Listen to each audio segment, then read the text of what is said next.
இன்னைக்கு ஈரோடு மாவட்டத்தில் இருக்கக்கூடிய எலத்தூருக்கு ஏரிக்கு வந்திருக்கோம்.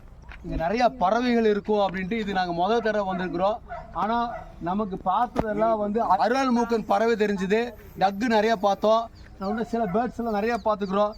சார்ட் ஃபாரஸ்ட் இருந்து கொடுத்த ஐடென்டிஃபிகேஷன் சார்ட்டு ஸ்டூடெண்ட்ஸ் எல்லாம் இங்கே பாருங்க தான் இது ஐடென்டிஃபிகேஷன் பண்ணிக்கிட்டு இருக்காங்க. அப்படியே இப்போ ஒவ்வொருத்தராக பார்த்துட்டு இருக்காங்க.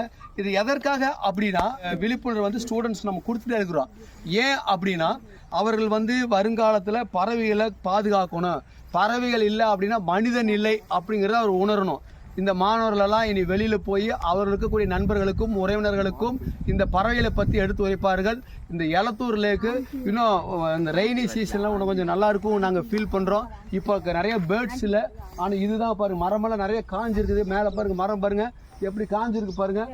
பட் இருந்தாலும் சில பறவைகள் இதில் வந்து உட்காந்துட்டு இருக்குதுங்க. இதான் சில பறவைகள் வருது. பட் இது வந்து நம்ம உள்ளூர் பறவைகள் நிறையா வந்துட்டு இருக்குது. நமக்கு வந்து இப்போ வந்து மைக்ரேட்டரி பேர்டு எதுவும் இங்கே வரது கிடையாது. ஆனால் உள்ளூர் பறவைகள் நிறையா வந்துகிட்டு இருக்குது. ஆனால் முதல்ல ஒவ்வொருத்தரும் உள்ளூர் பறவைகள் என்னென்ன பறவைகள் இருக்குங்கிறது அவங்க தெரிஞ்சுக்கணும். இந்த மாதிரி நிறைய சார்ட் இருக்குது.